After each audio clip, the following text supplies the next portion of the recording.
কোরআন এবং হাদিস একজন মুসলমানের ধর্মবিশ্বাস বুঝাতে গিয়ে যেই শব্দ ব্যবহার করেছেন তা হলো ঈমান। তা কি? ঈমান।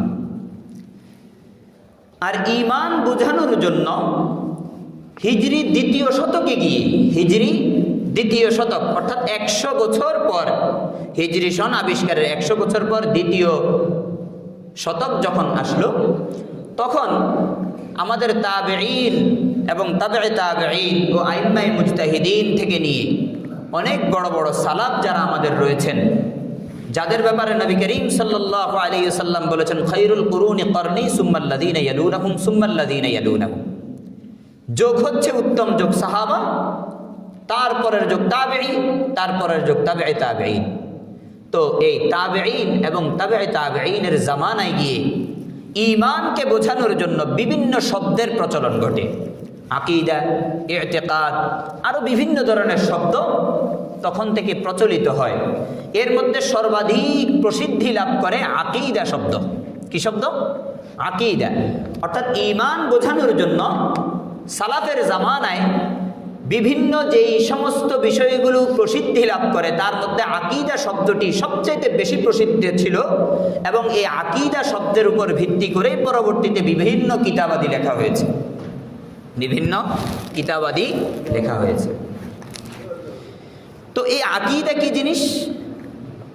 আকীদা হলো ঈমানের উপাদান। ঈমানের উপাদান যেমন ঈমান হলো আকীদা কতগুলোর সমষ্টিকে ঈমান বলা হয়, আর আকীদা হলো ঈমানের এক একটা করে উপাদান, এক একটা করে উপাদান। আপনি মিষ্টি বানাবেন, মিষ্টির জন্য বিভিন্ন জিনিসের প্রয়োজন হয়, দুধের লাগে, দুধের ছানা করতে হয়, তার সাথে আবার মিঠাই দিতে হয়, মিষ্টি দিতে হয়, শিরা তৈরি করতে হয়, সবগুলো মিলে তারপরে মিষ্টি, তারপরে কি হয়? মিষ্টি। কোনো একটা উপাদান যদি আপনি ব্যবহার না করেন তাহলে এটাকে মিষ্টি বলা যায় না।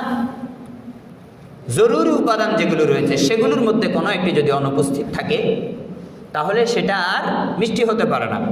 এমনইভাবে বিভিন্ন ধরনের বিভিন্ন জিনিস আবিষ্কারের জন্য, এই মসজিদটি আবিষ্কারের জন্য এই যে পিলারগুলো গাড়া হয়েছে, একটা পিলার যদি এদিক সেদিক হয়ে যেত তাহলে ইঞ্জিনিয়ার এই ড্রয়িংটা আর করতো না, যে না এই বিল্ডিং আর টিকবে না, ভূমিকম্প ধসে যাবে, আছে কি নাই? তো সে কারণে এই পিলারগুলো হচ্ছে এই বিল্ডিংটা দাঁড়িয়ে থাকার জন্য একটা মজবুতি, যেই মজবুতির সাথে বিল্ডিংটা দাঁড়িয়ে আছে। তাহলে বোঝা গেল এই বিল্ডিং দাঁড়িয়ে থাকার জন্য এক একটি পিলার হলো এই বিল্ডিংয়ের মৌলিক ভিত্তি। ঈমান দাঁড়িয়ে থাকার জন্য এমনইভাবে বিভিন্ন আকীদা আছে। এই বিভিন্ন আকীদাগুলো যখন মানুষের ধর্ম বিশ্বাসের মধ্যে থাকে তখন সমষ্টিগতভাবে আমরা তাকে ঈমানদার বলতে পারি। ওইগুলোর কোনো একটি যদি মিসিং হয়, ওইগুলোর কোনো একটি যদি তার মধ্যে না থাকে তখন তাকে আর ঈমানদার বলা যায় না। কথা কি বুঝাতে পেরেছি? আর একটু সহজে বুঝুন। ইসলামের বিশ্বাস, ইসলামের আল্লাহ এক, মৌলিক বিশ্বাস। ইসলামের মৌলিক বিশ্বাস আল্লাহ এক, আকীদা। এটা আমাদের কি? আকীদা। দ্বিতীয়, সমস্ত নবী রাসূলগণ সত্য, এটা আমাদের মৌলিক আকীদা, মৌলিক আকীদা। তারপর আসুন, আখিরাত সত্য, আখিরাতে আমাকে পুনরুত্থিত করা হবে, এটা আমাদের মৌলিক আকীদা। এই যে আকীদা আল্লাহ এক, নবী রাসূল সত্য, আখিরাত সত্য, এই সমস্ত আকীদাগুলোর সমষ্টির নাম হলো ঈমান। এই সমস্ত আকীদাগুলো যেই ব্যক্তির মধ্যে থাকবে তিনি ঈমানদার। এই সমস্ত আকীদাগুলোর মূল সমষ্টিকে বলা হবে ঈমান। আর এই সমস্ত আকীদার কোনো একটি যখন আপনার মধ্যে দুর্বলতা দেখা দিবে, আখিরাত সম্পর্কে আপনি বিশ্বাস স্থাপন করছেন না, তখন আপনি কি মুমিন হতে পারবেন? পারবেন না। নবী রাসূলগণকে আপনি সত্য ভাবছেন ঠিক, কোনো এক নবী রাসূল সম্পর্কে আপনার সন্দেহ রয়েছে, তাহলে আপনি মুমিন হতে পারবেন না। এমনইভাবে আল্লাহ সৃষ্টিকর্তা হিসেবে বিশ্বাস করি কিন্তু আল্লাহর একত্ববাদকে বিশ্বাস করি না, তখনও মুমিন হওয়া যাবে না। তার মানে বোঝা গেল আকীদা হলো ঈমানের উপাদান, ঈমান যে সমস্ত জিনিসগুলো দিয়ে হয় সেগুলো হলো আকীদা। আর আকীদা, ঈমান, ধর্ম বিশ্বাস, ধর্ম চর্চা, এই সমস্ত বিষয়ের আগে হলো আমার আকীদা, আমার ঈমান। আমার আকীদা, আমার ঈমান। আমার আমালের আগে আকীদা, আমার আমালের আগে আমার ঈমান। ঈমান ঠিক তো আমার আমল ঠিক, ঈমান ঠিক তো আমার আকীদার জায়গাগুলো যখন স্পষ্ট হবে, তখন আমার বাকি সমস্ত ভালো কাজগুলো আল্লাহর কাছে গ্রহণযোগ্য হবে, অন্যথায় গ্রহণযোগ্য হবে না। তাহলে এতক্ষণের আলোচনা যদি বুঝে থাকেন, তাহলে বলুন তো, ঈমান ছাড়া আমলের কোনো গুরুত্ব বা মূল্যায়ন হবে? হবে না।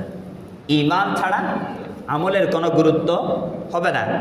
ঈমান ছাড়া আমলের কোনো যেমন গুরুত্ব হবে না, তেমনি ঈমান ছাড়া আমলের প্রতিদানও পাওয়া যাবে না।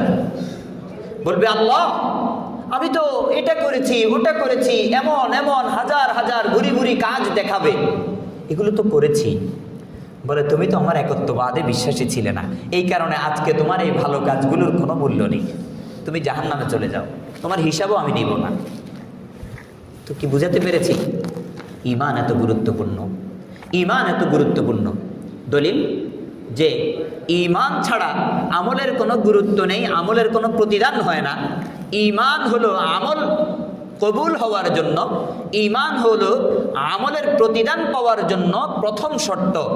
কোরআনুল কারীম সেটাই বলেছেন, কোরআনুল কারীম সেটাই বলেছেন। আল্লাহ রাব্বুল আলামিন কোরআনুল কারীমের মধ্যে ইরশাদ করেন, وَمَن يَعْمَلْ مِثْقَالَ ذَرَّةٍ خَيْرًا يَرَهُ, যে যাররা পরিমাণ, একবারে বিন্দু পরিমাণও ভালো কাজ করবে, সে ওই ভালো কাজ সেদিন দেখতে পারবে। আবার অন্য আয়াতের মধ্যে বলেন, وَمَن يَعْمَلْ مِثْقَالَ ذَرَّةٍ شَرًّا يَرَهُ, আর দুনিয়ার বুকে যদি যারা পরিমাণ খারাপ কাজ করে, সেটাও কিয়ামতের ময়দানে দেখতে পারবে। কিয়ামতের ময়দানে আপনার সমস্ত আমলগুলোকে তোলা হবে, মাপা হবে, কোনো কমও করা হবে না, বেশিও করা হবে না। তবে আপনার এই সমস্ত আমল মাপার মানদণ্ড হবে কেমন? অন্য আয়াতের মধ্যে আল্লাহ রাব্বুল আলামিন এই সমস্ত আমলগুলো মাপার মানদণ্ড কায়েম করে দিয়েছেন, প্রতিষ্ঠিত করে দিয়েছেন ঈমানকে। আল্লাহ কি বলেন? আল্লাহ রাব্বুল আলামিন কোরআনুল কারীমের মধ্যে বলেন, মান আমিলা সালিহাম মিন যাকারিন আও উনসা ওয়া হুয়া মুমিনুন ফালানুহয়িয়ান্নাহু হায়াতান তাইয়্যিবাহ ওয়া লানাজজিয়ান্নাহুম বিআহসানি মা কানু ইয়া'মালুন। আল্লাহ রাব্বুল আলামিন বলেন, পুরুষ এবং মহিলার মধ্য থেকে, পুরুষ হোক চাই মহিলা হোক, যে ব্যক্তি ভালো কাজ করবে, তবে শর্ত হলো ওয়াহুয়া মুমিনুন, এমত অবস্থায় যে সে মুমিন, এমত অবস্থায় যে সে মুমিন। মুমিন হওয়ার পর পুরুষ হোক অথবা মহিলা হোক, যেই ব্যক্তি ভালো কাজ করবে, আল্লাহ রাব্বুল আলামিন বলেন, ফালানুহয়িয়ান্নাহু হায়াতান তাইয়্যিবাহ, আমি তাকে উত্তম এবং পবিত্রতম জীবন দান করব, আখিরাতের এক সুন্দর সুশ্রী এবং পরিপাটি জীবন দান করব, যেই জীবন তাকে নাজ নেয়ামতের মধ্যে নিয়ে যাবে। আল্লাহ রাব্বুল আলামিন বলেন, যদি কোনো মুমিনা মুসলিমা নারী অথবা মুমিন মুসলিম পুরুষ ভালো কাজ করে, ভালো উত্তম কাজগুলো করে, তখন তার আখিরাতে যেমন আমি ঠিকানা দিব, উত্তম এবং পবিত্রতম একটি জীবন দিব। ওয়ালা নাজজিয়ান্নাহুম বিআহসানি মা কানু ইয়া'মালুন, সে দুনিয়ার বুকে যা কিছু করেছে তার চেয়ে উত্তম উত্তম প্রতিদান উপটোকন হিসেবে আমি তাকে দেব। আল্লাহ রাব্বুল আলামিন কিন্তু শর্ত রেখেছেন, ওয়াহুয়া মুমিন, ওয়াহুয়া মুমিন, তবে শর্ত হলো তাকে প্রথমে মুমিন হতে হবে। মুমিন না হলে যত ভালো কাজ করেন, এই ভালো কাজের কোনো মূল্য থাকবে না। কোরআনের মধ্যে আল্লাহ রাব্বুল আলামিন জানিয়ে দিলেন যে 5 ওয়াক্ত নামাজ পড়ছো, দৈনিক 5 বার করে তুমি আল্লাহর কাছে সিজদা করছো, অথচ তোমার ঈমানের কোন কোন বিষয়গুলো করলে আমার ঈমান ভেঙে যাবে এটা তুমি শিখছো না, এটা তুমি শিখছো না। অহরহ ওই সমস্ত কাজগুলো তুমি করছো যে সমস্ত কারণে, যে সমস্ত কাজের কারণে তোমার ঈমান থাকছে না। তো এই সিজদার, এই 5 ওয়াক্ত নামাজের, এই সদকার, এই যাকাতের, এই সিয়ামের কোনো মূল্য আল্লাহর কাছে নেই, কারণ তোমার ঈমান তো ঠিক নেই। কথা কি বুঝে আসছে? এই কারণে আল্লাহ রাব্বুল আলামিন কুরআনুল কারীমের মধ্যে শর্ত করে দিয়েছেন, ওয়া হুয়া মুমিনুন ফালানুহিয়ান্নাহু হায়াতান তাইয়্যিবা। আল্লাহ রাব্বুল আলামিন বলেন, সে যদি মুমিন হয় তাহলে তাকে উত্তম এবং পবিত্রতম জীবন দান করব, এবং ওয়ালানাজিয়ান্নাহুম বিআহসানি মা কানু ইয়ামালুন, এবং সে যা কিছু করেছে তার চেয়ে উত্তম এবং প্রতিফলন হিসেবে আরো বড় বড় বটুকন তাকে দিয়ে দেব। কিন্তু সমস্যা হলো তাকে মুমিন হতে হবে। মুমিন না হলে এই সমস্ত আমলের, এই সমস্ত কর্ম বিবরণীর কোনো মূল্য আল্লাহ তাকে দেবে না। তাহলে বোঝা গেল ঈমান ছাড়া আমলের কোনো মূল্য নেই। বুঝাতে পেরেছি? ঈমান ছাড়া, আকীদা বিশ্বাস সুস্পষ্ট হওয়া ছাড়া, আকীদা বিশ্বাস সুদৃঢ় হওয়া ছাড়া আমলের কোনো মূল্য নেই। আমলের মূল্য তখনই হবে ঈমান যখন আমার ঠিক থাকবে, আকীদা যখন আমার ঠিক থাকবে। তাই প্রথম ও প্রধান কাজ হবে ঈমান আনা। কেমন ঈমান আনা? সাহাবায়ে কেরামের মতো ঈমান আনা। ইয়া আইয়ুহাল্লাযীনা আমানু আমিনু। অন্য আয়াতের মধ্যে এসেছে আমিনু কামা আমানান নাস, আমিনু কামা আমানান নাস, তোমরা ঈমান আনো। কার মতো ঈমান আনবে? বলে সাহাবায়ে কেরাম রিদওয়ানুল্লাহি তাআলা আনহুম আজমাইনের মতো ঈমান আনতে হবে।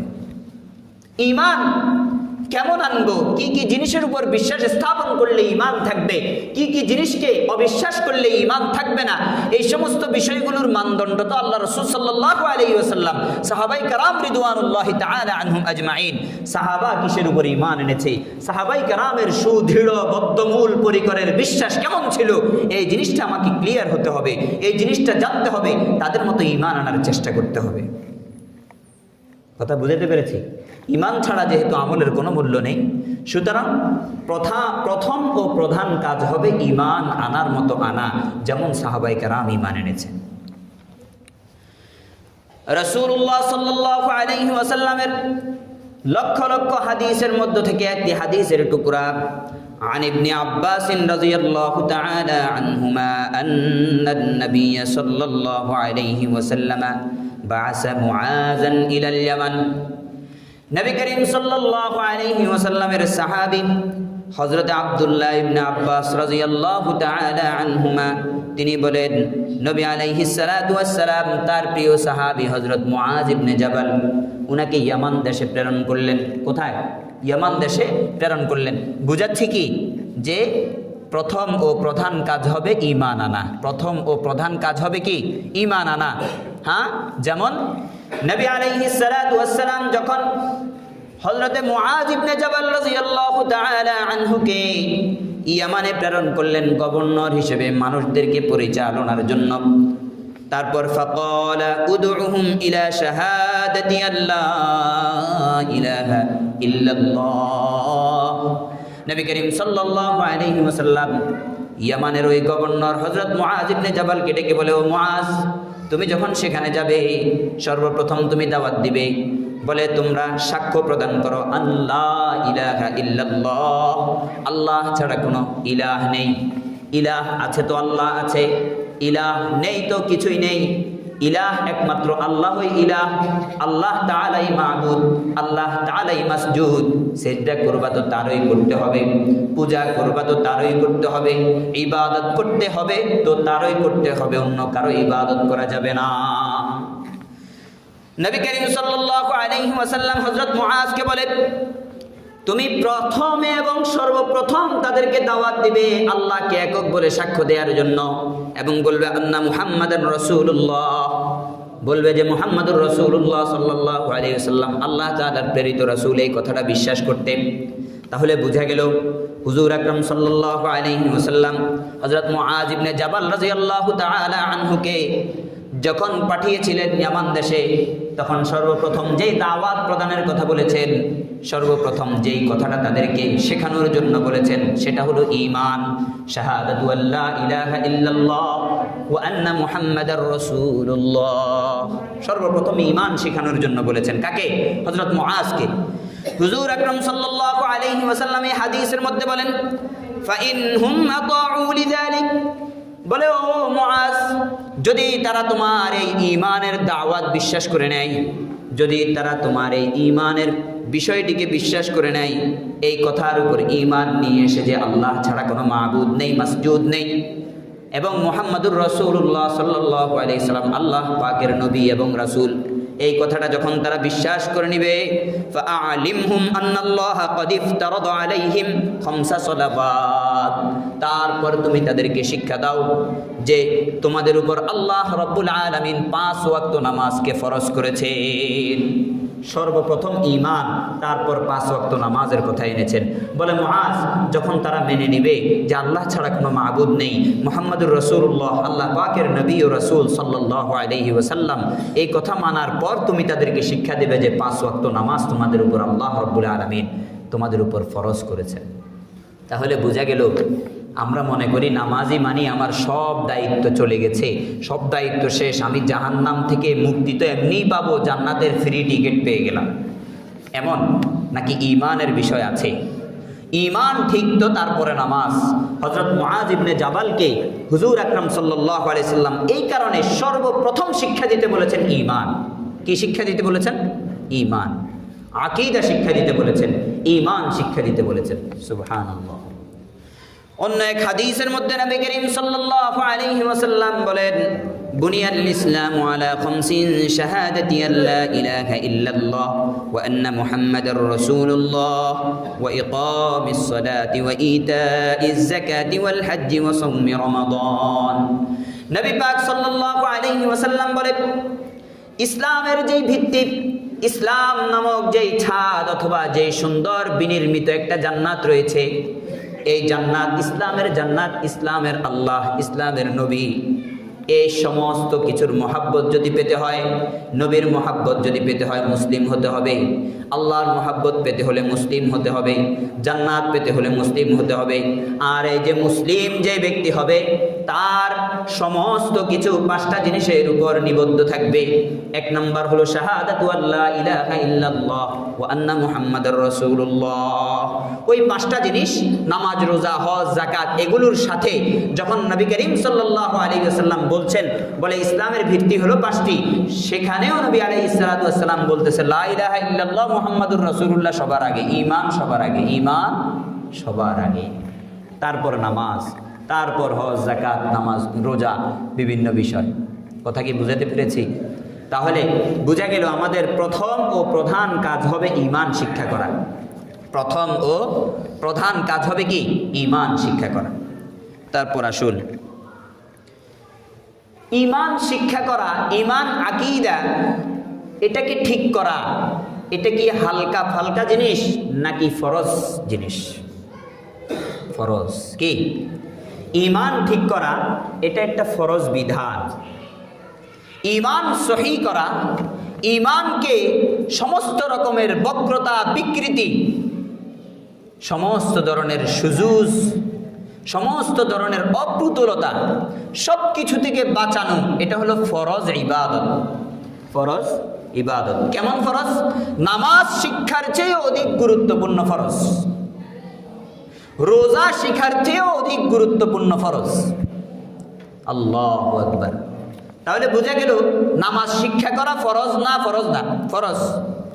ঈমান শিক্ষা করা ফরজ না? ফরজ না? ফরজ। কিন্তু ফরজের মধ্যেও তারতম্য চলে আসছে, অর্থাৎ নামাজ শিক্ষা যত না ফরজ, তার চেয়ে অধিক গুরুত্বপূর্ণ ফরজ হলো ঈমান ঠিক করা, ঈমান সঠিক করা, ঈমান শিক্ষা করা। প্রশ্ন আসতে পারে, তাহলে 1 বছর পরে আসছেন, 1 বছর হয়ে গেছে, 1 বছর পরে ঈমানের বয়ান এখন শুরু করছেন। ঈমানের বয়ানগুলো একটু কঠিন, এগুলো বোঝার জন্য মানসিকতা তৈরি করতে হয়। ঈমানের বয়ান আপনি বুঝতেছেন যে আরে এটা তো একটা হালকা জিনিস, কিন্তু আসলে কিন্তু এটার কারণে আপনার ঈমান চলে যাচ্ছে, এই কারণে বুঝাতে হবে। কথা কি বুঝাতে পেরেছি? প্রথম থেকে যখন ঈমানের আলোচনা শুরু করব, কিছুক্ষণ পরে গেলে, কিছু দূর গেলে অনেকে বুঝবেন, অনেকে বুঝবেন না, কিন্তু বলতে তো হবে, জানতে তো হবে। যারা বুঝবেন না তাদেরকে বোঝার চেষ্টা করতে হবে, যারা বুঝবেন তারা আল্লাহর শুকরিয়া আদায় করতে হবে। কথা কি বুঝাইতে পারছি? তো এই কারণে ঈমানের আলোচনা গুরুত্বপূর্ণ। তাহলে বুঝা গেল সমস্ত ফরজ শিক্ষার আগে ঈমান শিক্ষা করা অধিক গুরুত্বপূর্ণ ফরজ। আল্লাহু আকবার। যেমন হাদিস শরীফের মধ্যে আসছে, عن أبي هريرة رضي الله تعالى عنه أن رسول الله صلى الله عليه وسلم سئل أي الأعمال أفضل أي العمل أفضل। হুজুর আকরাম সাল্লাল্লাহু আলাইহি ওয়াসাল্লামের সাহাবী হযরতে আবু হুরায়রা রাদিয়াল্লাহু তাআলা আনহু বলেন, নবী করিম সাল্লাল্লাহু আলাইহি ওয়াসাল্লামের কাছে প্রশ্ন করা হলো, বলে ইয়া রাসূলুল্লাহ, আমল সমূহের মধ্যে সবচেয়ে উত্তম আমল কোনটি? সবচেয়ে উত্তম আমল কোনটি? فقال إيمان بالله تعالى ورسوله। নবী আলাইহিস সালাতু ওয়াস সালাম সমস্ত আমলের ভিত্তি, সমস্ত আমলের চেয়ে অধিকতর গাঢ় এবং উত্তম আমলের কথা বললেন। বলে দেখো, সবচেয়ে উত্তম আমল হলো আল্লাহ এবং তার রাসূলের উপর বিশ্বাস স্থাপন করা। আল্লাহ ও তার রাসূলকে একবার হক সত্য নবী হিসেবে, আল্লাহকে একক ইলাহ হিসেবে মেনে নেওয়া, এর চেয়ে অধিক গুরুত্বপূর্ণ এবং এর চেয়ে অধিক গুরুত্ববহ কোনো আমল জমিনের উপর নেই। নবী আলাইহিস সালাম সুস্পষ্ট জানিয়ে দিয়েছেন। তাহলে বোঝা গেল ফরজগুলো শিখবো, কিন্তু আসল ফরজ হলো ঈমানের ফরজ। হ্যাঁ, নামাজের ফরজ যেমন আসল, ঈমানের ফরজও তেমনই আসল। কিন্তু ঈমানের ফরজ না হলে নামাজের ফরজও হচ্ছে না। নামাজের ফরজও সেই দিক থেকে ঈমানের ফরজ শিক্ষা করা, ঈমান শিক্ষা করা অধিক গুরুত্ব রাখে। قال إمامنا الأعظم رحمه الله تعالى اعلم أن الفقه في الدين أفضل من الفقه في الأحكام। আমাদের ইমাম, মাযহাবের ইমাম হযরত ইমাম আযম আবু হানিফা রাহিমাহুল্লাহু তাআলা উনি বলেন, ও দুনিয়ার মানুষ, জেনে নাও ইসলামের ফরজ বিধানগুলো অর্থাৎ আহকামের দিক থেকে আমলের যে ফরজগুলো রয়েছে সেগুলো শিক্ষা করার চেয়ে ঈমানের ফরজ শিক্ষা করা অধিক বেশি গুরুত্বপূর্ণ। আমাদের ইমাম হযরত ইমাম আযম আবু হানিফা তিনিও বলেন, তিনি তাবেঈ ছিলেন, কিন্তু কি ছিলেন? তাবেঈ ছিলেন। আল্লাহু আকবার। ইমাম আযম রাহিমাহুল্লাহ আমাদেরকে বলেন শরীয়তের বিভিন্ন আমলের জন্য যে সমস্ত ফরজগুলো রয়েছে ওই ফরজগুলো শিক্ষা করবা, ভালো কথা, কিন্তু ওই ফরজ শিক্ষার আগে ঈমানের ফরজ শিক্ষা করা আরো বেশি গুরুত্বপূর্ণ। ঈমানের ফরজ শিক্ষা করা অধিক গুরুত্বপূর্ণ আমলের ফরজ শিক্ষা করার চেয়ে। আমলের ফরজ শিক্ষা করার চেয়ে ঈমানের ফরজ শিক্ষা করা অধিক গুরুত্বপূর্ণ। তাহলে বুঝতে পারলাম যে ঈমানের ফরজ শিক্ষা করা হলো ঈমানের যে ফরায়েজ আছে, আকীদার যে বিষয়বস্তু আছে, ধর্ম বিশ্বাস, এগুলো শিক্ষা করা ফরজ। কেমন ফরজ? আউয়াল দরজার ফরজ, যার আগে কোনো ফরজই হতে পারে না, যার আগে কোনো ফরজই হতে পারে না। এখন আসুন, ঈমান শিক্ষা করলাম, ইসলাম শিখলাম, মুমিন কিভাবে হবো এগুলো শিখলাম, তো এগুলোর সংরক্ষণ কেমন? আল্লাহু আকবার। মুমিন হয়ে গেলেই কি দায়িত্ব শেষ? নাকি মুমিন যেটার কারণে হয়েছি, যেই আকীদা বিশ্বাসের কারণে আমাকে মুসলমান বলা হচ্ছে, আমাকে মুমিন বলা হচ্ছে, ওই আকীদা বিশ্বাস ধরে রাখা এটাও জরুরি। জরুরি কিনা? ওই আকীদা বিশ্বাস আমি ধরে রাখতে পারলাম না, মৃত্যুর আগে আমার ওই আকীদা বিশ্বাস ছুটে গেল, তাহলে আমি কি মুমিন হয়ে মরব না অমুসলিম হয়ে মরব? অমুসলিম হয়ে মরব। মুমিন আমি আর থাকতে পারবো না। কথা কি বুঝাতে পারছি? এই কারণে ঈমান আকীদার সংরক্ষণ করাও ফরজ। ঈমান আকীদার সংরক্ষণ করাও ফরজ। কেমন? নবী পাক সাল্লাল্লাহু আলাইহি ওয়াসাল্লাম হাদিস শরীফের মধ্যে ইরশাদ করেন, ইয়াখরুজু কওমুম মিন উম্মতি ইয়াকরাউনাল কুরআনা লাইসা কিরাআতুকুম ইলা কিরাআতিহিম বিশাই'in ওয়ালা সালাতুকুম ইলা সালাতিহিম বিশাই'in ওয়ালা সিয়ামুকুম ইলা সিয়ামিহিম বিশাই'in ইয়ামরুকুনা মিনাল ইসলাম কামা ইয়ামরুকুস সাহমু মিনার রামিয়াহ। নবী আলাইহিস সালাতু ওয়াস সালাম সাহাবায়ে কেরামের এক জামাতের মধ্যে বলেন, ও আমার সাহাবায়ে কেরাম, আমার উম্মতের মধ্যে এমন এক সম্প্রদায় আসবে যারা তোমাদের চেয়ে বেশি বেশি কোরআন তেলাওয়াত করবে, যারা তোমাদের চেয়ে বেশি বেশি নামাজে সিজদা করবে, যারা তোমাদের চেয়ে বেশি বেশি নামাজ আদায় করবে, যারা তোমাদের চেয়ে বেশি বেশি রোজা রাখবে। কিন্তু নবী আলাইহিস সালাতু ওয়াস সালাম বলে, এত কিছু করার পরেও তোমাদের চেয়ে তাদের আমল বেশি হবে, তোমাদের চেয়ে তাদের নামাজ বেশি হবে, তোমাদের চেয়ে তাদের সিয়াম রোজা বেশি হবে, তোমাদের চেয়ে তাদের কোরআন তেলাওয়াত বেশি হবে। তারপরেও তারা ইসলাম থেকে এমনভাবে বের হয়ে যাবে যেমন এভাবে তীর নিক্ষেপণকারী তীর মারার পর তীরটি তীরের ধনুক থেকে বের হয়ে যায়। কত বড় কথা। ঈমান আকীদার সংরক্ষণ করে নাই, সে কারণে নামাজ পড়ার পরেও বেঈমান, রোজা রাখার পরেও বেঈমান, কোরআনুল কারীমের সকাল বিকাল তেলাওয়াত করার পরেও বেঈমান। শুধু ঈমান তার মধ্যে না থাকার কারণে। শুধু ঈমান, তীরের ধনুক হাতে নেন, নিয়ে তীরটা নিক্ষেপ করেন, তীর যাবে কত মাইল দূরে, 1 কিলো দূরে গিয়ে পড়বে, আর তীরের ধনুক রয়ে যাবে এখানে। নবী করিম সাল্লাল্লাহু আলাইহি সাল্লাম বলে, ইয়ামরুকুনা মিনাল ইসলাম কামা ইয়ামরুকুস সাহমু মিনার রমিয়া। তারা ইসলাম থেকে এমনভাবে বের হয়ে যাবে, ইসলাম এক জায়গায় থাকবে, তারা আরেক জায়গায় থাকবে। যেমনইভাবে তীর নিক্ষেপ করার পর তীর এক জায়গায় চলে যায়, তীরের ধনুক আরেক জায়গায় চলে যায়, আরেক জায়গায় রয়ে যায়। কথা কি বুঝাতে পেরেছি? আল্লাহু আকবার। সতর্ক থাকা জরুরি কিনা? নবী পাক সাল্লাল্লাহু আলাইহি ওয়াসাল্লাম অন্য এক হাদিসের মধ্যে বলেন, ইয়াতি আলান নাসি জামানুন ইয়াজতামিউনা ওয়া ইউসাল্লুন ফিল মাসাজিদ ওয়া লাইসা ফীহিম মুমিন। বলে এমন একটা জামানা আসবে, মানুষের উপর এমন একটা সময় আসবে, যেই সময় মানুষ একত্রিত হবে নামাজের জামাতের জন্য। আমরা এখানে যেমন একত্রিত হয়েছি, সকলে মিলে নামাজ পড়বে মসজিদের ভেতর, মাসাজিদের ভেতর, বিভিন্ন মসজিদে বিভিন্ন সময়ে জামাত হবে, অনেক মানুষগুলো একত্রিত হবে, সবাই মিলে নামাজ পড়বে। ওয়ালাইসা ফীহিম মুমিন, কিন্তু তাদের মধ্যে একজনও মুমিন থাকবে না, তাদের মধ্যে একজনও মুমিন থাকবে না। তাহলে মুমিন আছে কি নাই পরীক্ষা করা জরুরি কিনা? পরীক্ষা করা জরুরি কিনা? মুমিনে যদি আমি না থাকি, আমার নামাজ আমাকে কি দিবে? আমার রোজা আমাকে কি দিবে?